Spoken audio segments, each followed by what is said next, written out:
जो ये संध्या का समय होता है, ये जो रात और दिन होती है, ये भगवान पलकी झपकाते हैं। ऐसा समझना चाहिए रात हो रही है, दिन हो रही है, ऐसा समझो कि भगवान पलकी झपका रहे हैं। ये जो ठंडी ठंडी हवा चल रही है, ऐसा अनुभव करो कि ये भगवान श्वासें ले रहे हैं। ये जो माया तुम्हें जगत में दिखाई दे रही है, ऐसा अनुभव करो कि ये भगवान की मुस्कान है। ये जो चित्र विचित्र पक्षी तुम्हें दिखाई दे रहे हैं, ऐसा अनुभव करो कि भगवान की कारीगरी है, चित्रकारी है। ये जो पशु तुम्हें दिखाई दे रहे हैं, ऊंट, हाथी, ये भगवान के नाखून हैं।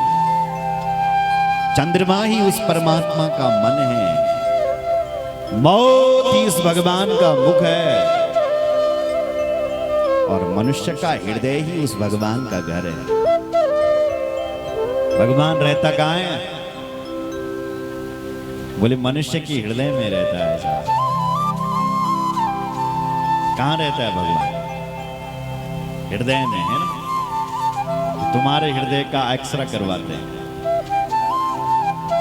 क्या भगवान दिखेगा? नहीं, भगवान हृदय में ही है। तो भगवान दिखेंगे क्यों नहीं? भगवान फिर कहाँ है?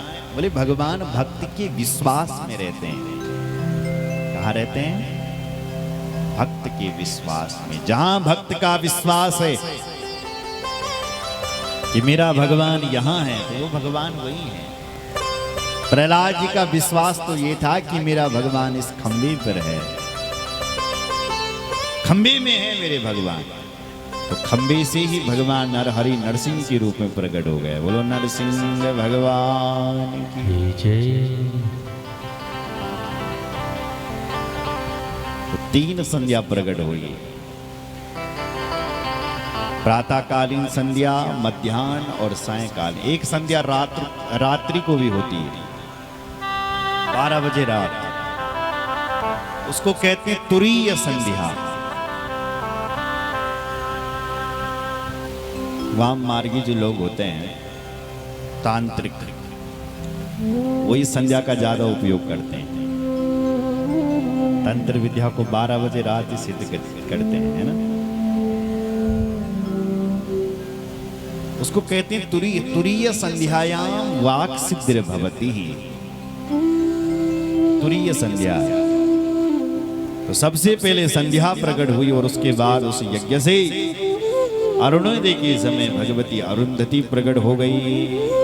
अरुंधति तस्यस्तु नाम चक्रे महामुनि शिष्टि परिवृतस्तत्र महामोद मवापा। अरुंधति अरुणोदय के समय प्रकट हुई, इसलिए उनका नाम अरुंधति रखा गया।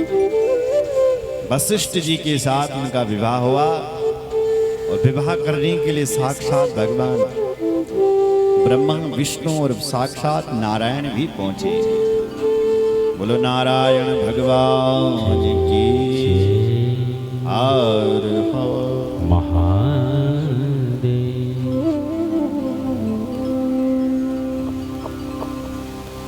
अब ब्रह्मा जी के मन में महाराज गांठ बन गई। शिव जी के प्रति द्वेष की भावना उत्पन्न हुई ब्रह्मा जी का मन में। कि देखा शिव जी ने मुझको डांटा,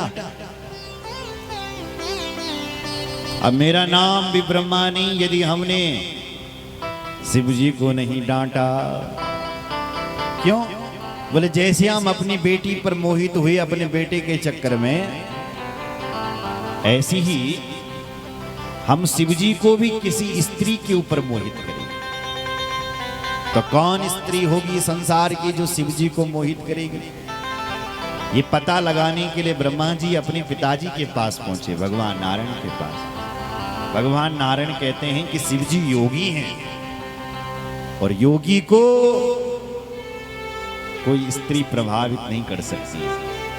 शिव जी सच्चे योगी हैं।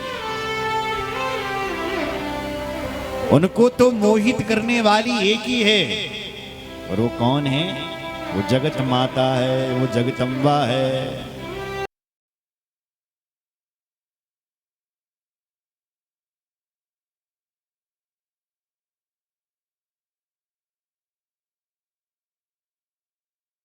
ब्रह्मा जी ने अपने 10 पुत्रों को साथ में लिया और हिमालय पर आकर के भगवती देवी खंडद्वारी माता की उपासना शुरू कर दी। कठोर तपस्या करते हैं वहां की। नवाण मंत्र का जाप करने लगे ब्रह्मा जी और ब्रह्मा जी के पुत्र। वो आदि शक्ति मां भगवती, त्रिगुणात्मिका पराम्भा पराशक्ति भगवती खंडद्वारी मां आज ब्रह्मा जी की तपस्या से प्रसन्न हो गई और अंबर आकाश में प्रकट हो गई। बोलो जगदम्बा मैया की जय।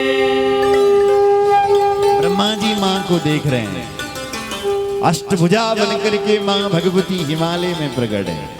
ब्रह्मा जी मां की स्तुति गा रहे हैं। नमो नमस्ते जगतः प्रवृत्ति निवृत्ति रूपे स्थितः सर्ग रूपे चराचराणां भगवती सुशक्ति सनातनी सर्वविमोहनी सनातनी सर्व विमोहनीति सना